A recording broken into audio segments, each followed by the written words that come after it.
First, I'm Dave Ersman. I'm the Vice President for Information Technology. All of us, in fact, are from New River Community and Technical College. And I'll go ahead and introduce everybody, and then we'll get started here real quickly. Ann Nagy's with us today. She's Assistant Professor of Business. Dwayne Napier's here. He's Instructor and Director of our RN program. And Dr. Angie Strickland is here. She's Instructor of Physical Therapist Assistant program. And you can tell I'm getting a little excited now because we're all connected and things are happening. But and it's been a long time coming. The last hour I've been trying to do things. But two people that are on our slide here, the first slide that aren't here today, are Sharon Evans and Diana Putorek. They weren't able to make it today, but they did make large contributions to our project, and certainly they're participants as well. So let's go ahead to slide 2, Ann. Okay.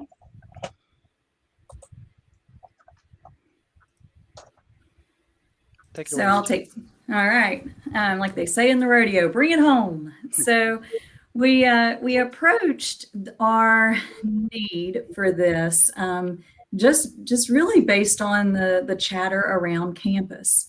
I don't think that we are unique insofar as a college that our students are infinitely more or less prepared than any other college, but what we were finding and what was spotlighted by the pandemic was that our students just are not prepared for the challenges of remote learning. And so we had a really great opportunity, and we had already started some of this work as we were revamping our new student orientation process to really sort of hone in and specialize on what our students need and how we can best help them meet those challenges. Now, at our college, students can enroll in anything. They can enroll in online, part online, meets once a week, synchronous learning, asynchronous learning. However creative we are with the modality, they can sign up for it. Unfortunately, our modalities leave a little bit to be desired when it comes to helping the student understand just exactly what they're getting into. The proverbial pig in a poke. They are signing up for classes sometimes because they feel like it would meet their needs of their personal and professional lives, and sometimes they are just signing up because that's the only modality that we offer that class.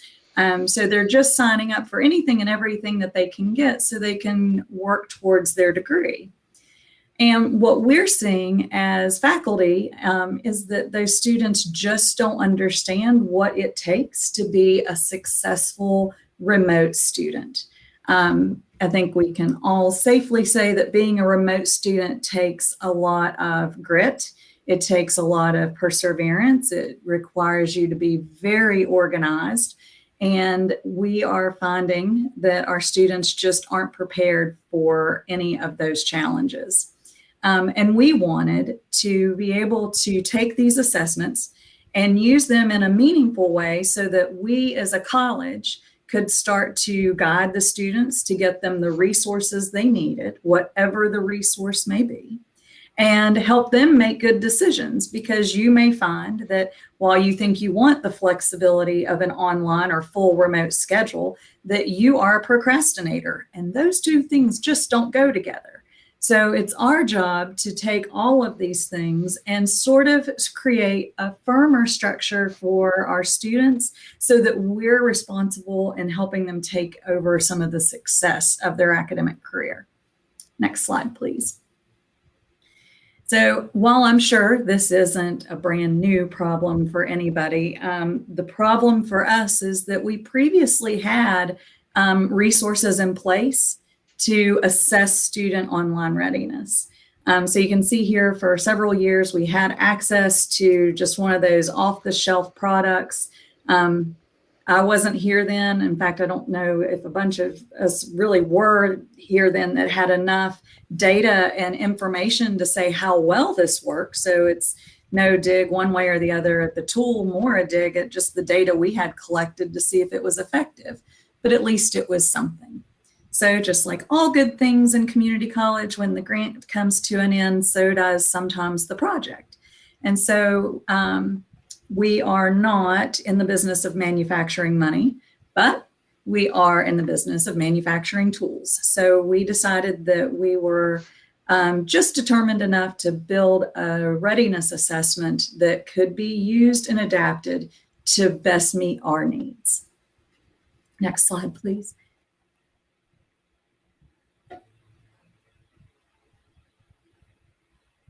So we decided as a committee when Dr. Ayersman pulled us all together on this assessment committee that we needed it to be very concise. If we were going to take the time to develop it ourselves, it needed to meet our needs. It needed to be very specific to what our students and their challenges are, or at least the challenges we're seeing as faculty, and how we can best sort of bridge that gap from helping the student identify the issue without being too cumbersome, and helping us connect them with the resources that we have available at the college to make those things come together. Additionally, because not only do we not manufacture money, we don't manufacture people. We do not operate with a whole bunch of people on our staff. So it needed to be pretty easy to administer. It needed to be easy for anybody to kind of get access to.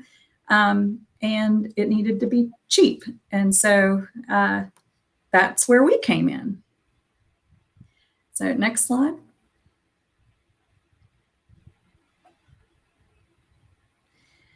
So what we wanted to, we spent a lot of time doing some research. I call it stalking what other colleges do. Taking the time to see who's got really thorough assessments, kind of, picking and stealing and readjusting and adapting what we needed. We knew what kind of questions we wanted to ask, but we needed a way to just sort of compile it. So we used what other colleges were doing and other resources that were out there to scaffold our own assessment. And then we always tried to keep, because we are a Quality Matters college and we're working towards getting our courses uniform, we worked towards keeping that Quality Matters mindset and framework at the forefront of what we did.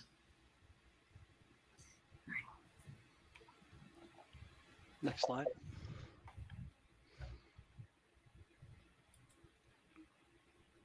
As Angie mentioned, one of the assessments that we've had some experience with was the Ready assessment from Smarter Measure. And we used it for almost 5 years. And so we have a good amount of experience with it. It's currently still in use, even after all that time. We stopped in 2013, so it's been several years ago. But the Learning Readiness Indicator is the new name for it, and it's still available on the Smarter Measure website, which is listed there for you. The instrument itself, though, takes 45 to 60 minutes for each of the students to complete. And so that's a pretty long time for them to be engaged, but it does provide a wealth of information about learning styles and readiness for computer skills and many, many other things about time management, self-discipline for studying. And so it's got a lot of information in it. But in many ways for us, I felt like it might have been overkill, because converting all that information into actionable measures was a thing that we struggled with during that period that we used it for the grant. It does require a rather significant amount of administrative management. Somebody's got to be responsible for gathering the surveys, interpreting the results, contacting students with the information that they need. So it was a lot of management, actually, and we felt that that was a burden we just couldn't handle with a new instrument that we would need to come up with. And the annual cost is another factor. $5,000 for a small community college is no small amount, and that's what we had to pay annually to use that instrument. Next slide, please. As we searched for free online survey tools to create our own survey, we found jotform.com, and we chose to use it. I'd never heard of it before, but I sort of stumbled into it with a lot of searching, I guess. And the annual cost for it initially is $0. It's actually free, but you can only use that for up to 5 forms or 100 monthly submissions. And so for our summer pilot, we had about 75 submissions. So the pilot was perfect for that free version of it. But even if we need to license the whole thing for all of our students and get 1,000 monthly submissions, it'll still only be $288 annually. There's a big difference between that and $5,000. And they're very different in a lot of other ways too, as you'll see. you can create any number of questions that you want. And so what we did was, through a lot of conversations and meetings as a group, we came up with the 25 questions that we felt were most important. And we targeted 2 different areas, and you'll see more of that in just a bit. But that 25 question survey that we implemented over the summer took the students fewer than 5 minutes to complete. It ranged from anywhere around 2 minutes all the way up to about 8 minutes, but 5 minutes was plenty of time for students to do it. It does provide personalized results with links to relevant support services automatically emailed to the user. So the only information they need to put in to begin the instrument is their New River email address. They get all 25 questions. Next slide, please. Those 25 questions are broken up into 2 parts, as I mentioned. The first part is part A, technology access and proficiency, which we know can be a big hurdle to remote education. If you don't have access or proficiency, you will certainly struggle with those things. Time management, self-motivation, and study skills were the other area that we sort of lumped all together for part B. We have 10 questions in part A and 15 in part B. All the answers is one of 3 options: agree, somewhat agree, or disagree. And upon completion, the results are emailed to that student's email address that they entered the test with in the first place. And they get also a 2-page PDF of related support services with direct links to that. So if you need a tutoring assistance, or if you need to do training and time management, all that information is provided to you as an attachment to that email. Next slide, please.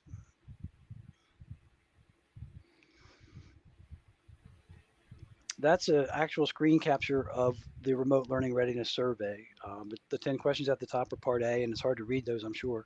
And part B are the other 15 questions for part B.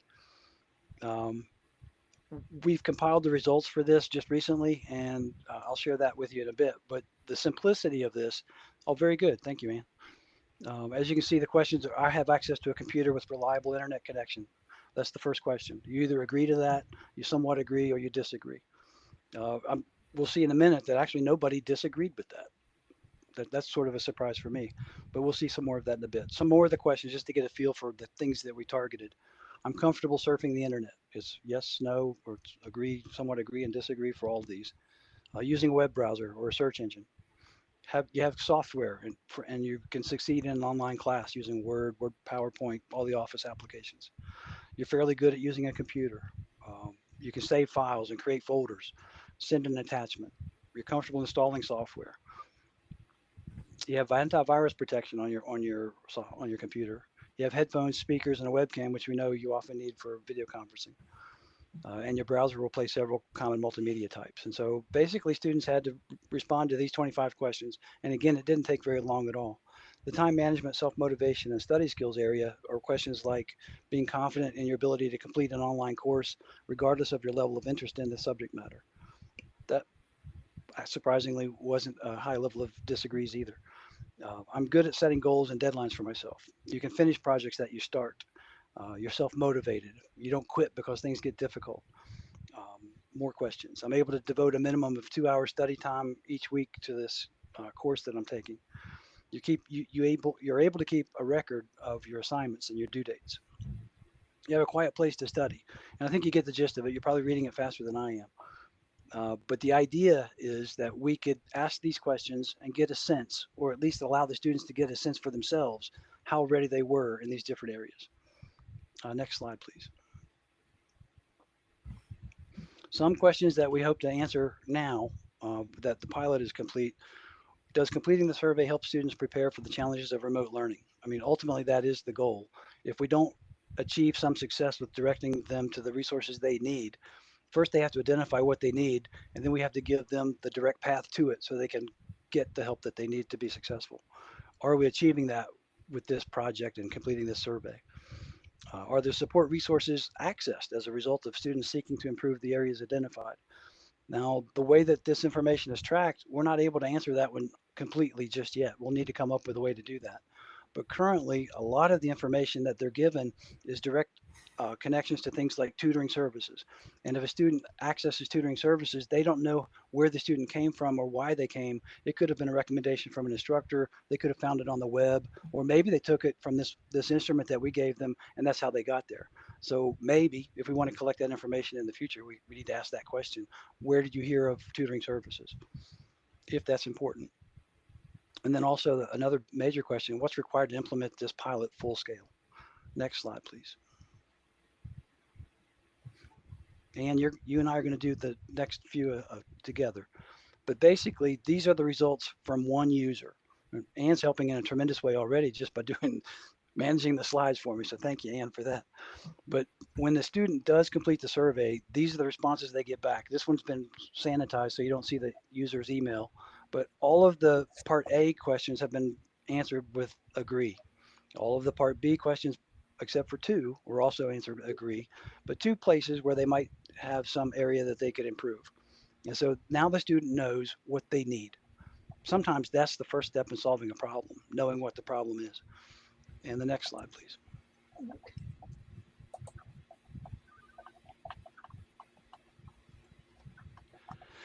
As you can see from this chart, the highest bars are the first answer, which was agree. And so that's a good answer. If you agree that you have all of the resources available for you to access technology, a web browser, a computer, what you'll see here is the very low bars are actually for the first couple responses, 0, 0, 0.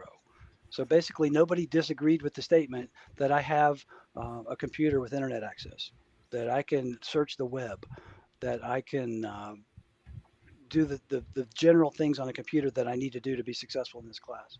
So nobody disagreed, and I'm surprised by that. I would expect, and I think we all might expect the same thing, that some students would certainly struggle with this. But again, I think what might be a factor is that this is our summer pilot. Most of our summer courses are still online.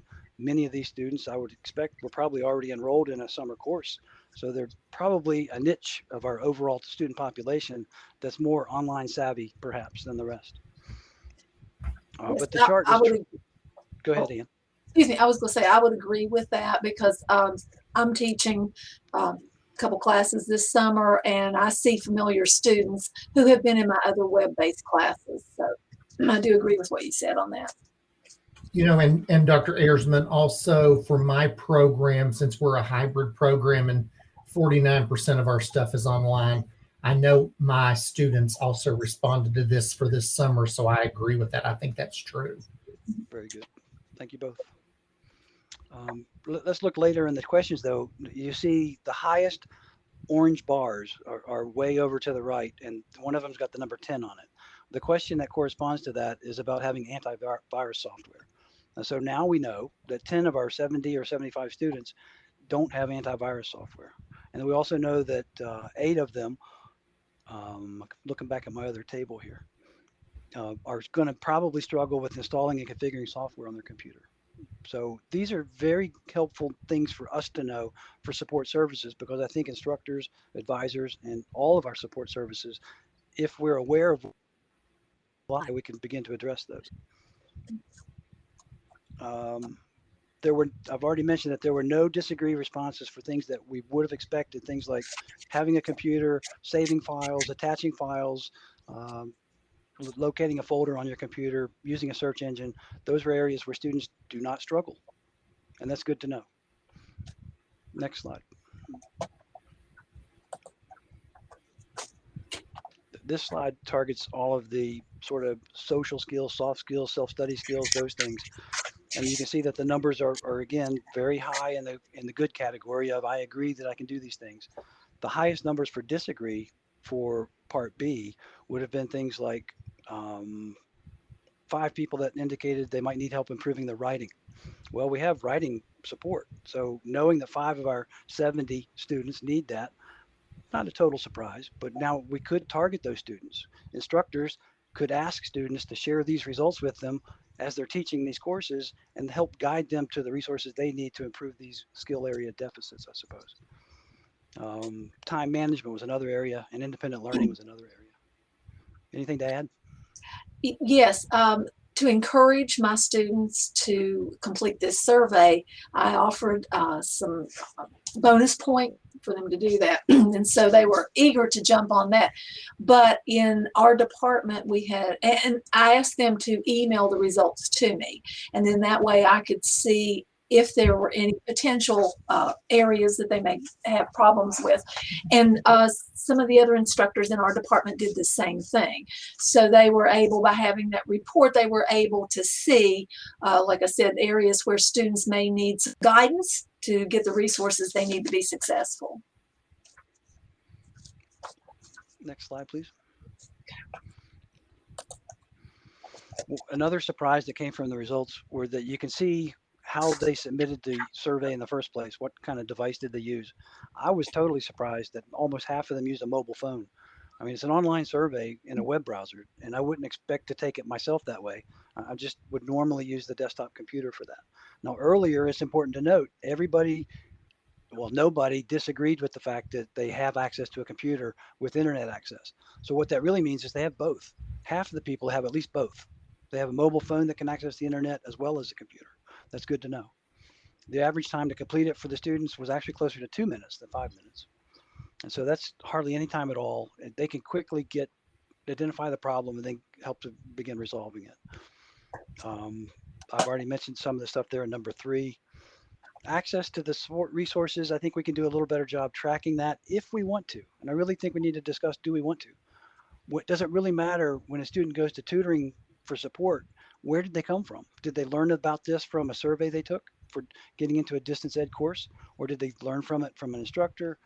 I'm not sure that it matters, but maybe it does. It might be good to know, I think. Thoughts about that?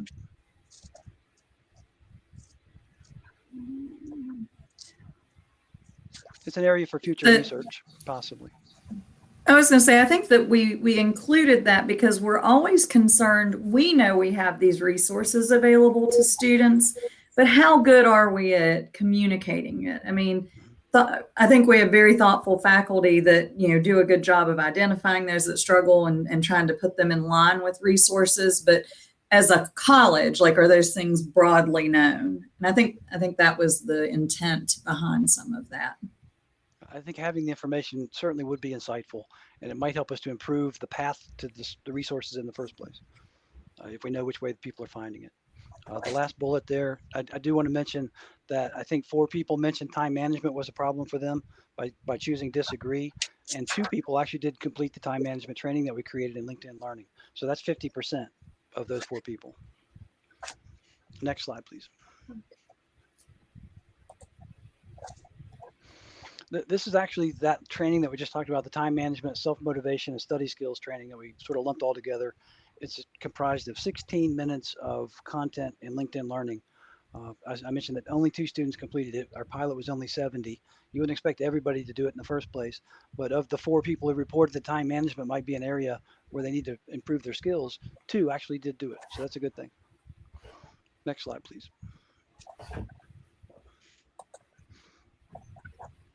Dwayne, I think you're up. I am. Thank you. So just basically kind of summarize this in the next couple of slides.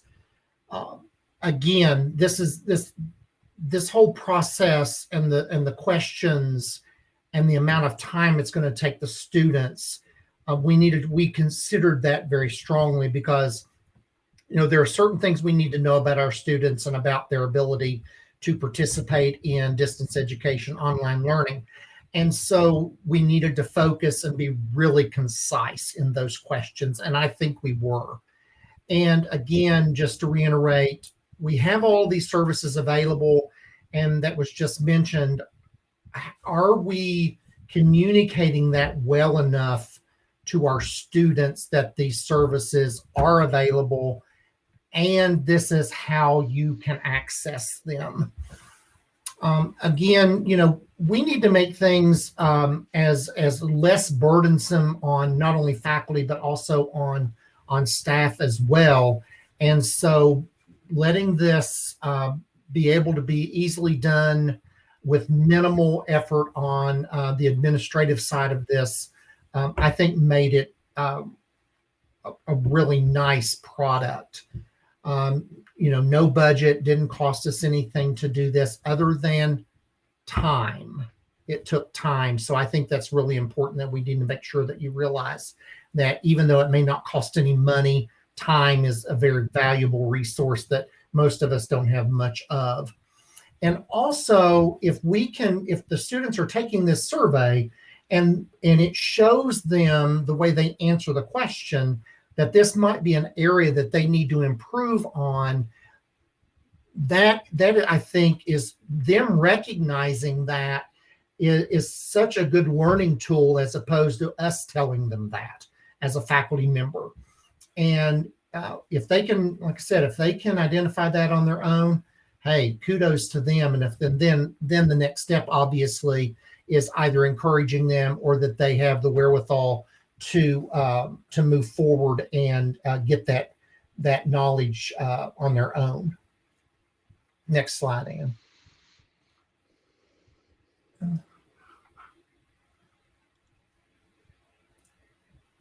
So again, summary. We did a pilot for the summer to see how this was going to work. I think our results show us a really good response. And I think, the more we use this, the more we improve on it, we're going to get more and better data. It didn't cost us anything at this point, but if we keep using this, obviously, as we use it, as Dr. Ayersman mentioned, it is going to cost us a small sum for the college, but certainly not like the original $5,000 from the original program we used up to 2013.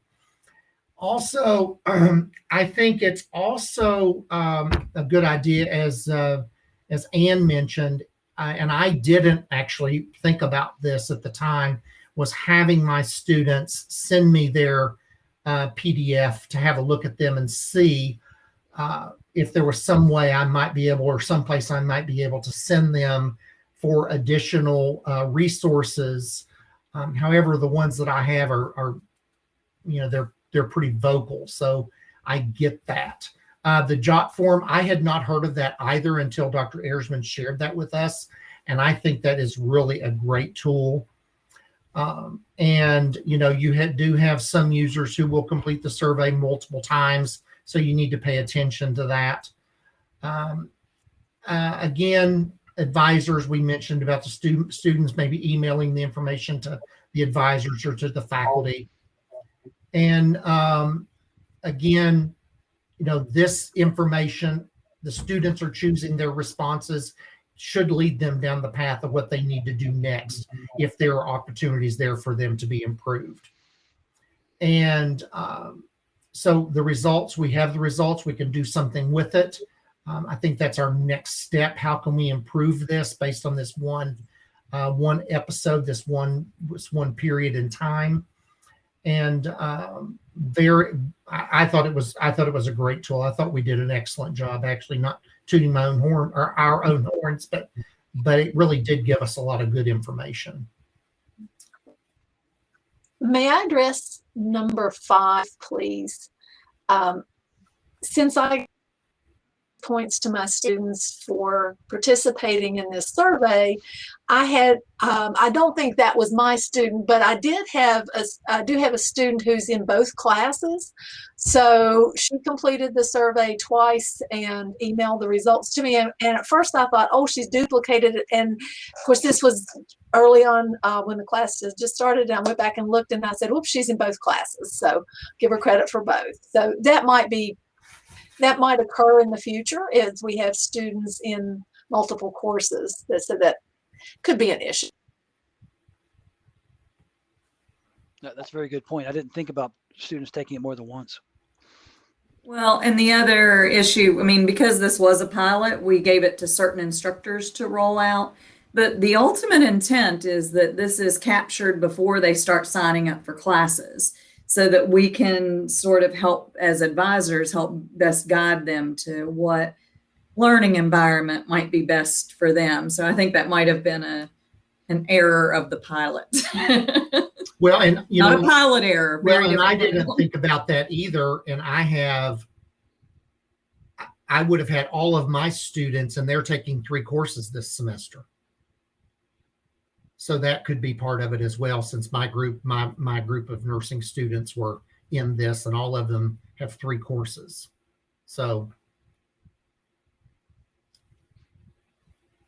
those are good areas where we can improve, I think, for the future. One more slide, and we've got some information to share. We're sharing some links here. Basically, we've put some of this information online for you. The original instrument that we adopted the 25 questions from is in use at Penn State. And so we took actual content and stuff from them, borrowed it very, I guess you could say, but we did customize it after we took it. Our instrument is available for you there in number 2, and the sample completed form by the student is number 3. Understanding the results and the support services, that 2-page PDF that they get a copy of, that's listed there, number 4. I'm not sure if you can click into that, but also number 5 is the Smarter Measure instrument if you're curious about that as well. But number 4 helps you to understand what resources we're guiding them to based on the responses they've got. But it's very personalized. You have to respond that you need time management skills before that becomes an issue for you. So thank you for participating, everybody. And if you have questions and answers, now is a good time.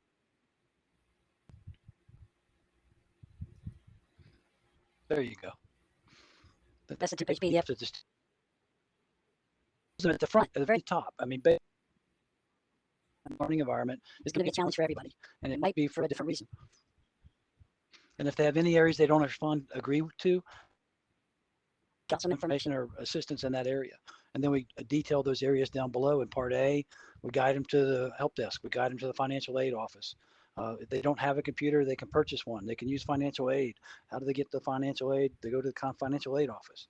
So these direct links to things and a little bit of an explanation about why that would be a solution for your problem are clearly communicated to them up front after a 2-minute survey. So I really am pleased overall with what we've done. I think that this is going to benefit us into the future. And there's even the Blue Book Now link at the end if they need to schedule a live, that you can get live chat help basically during operating hours. Questions?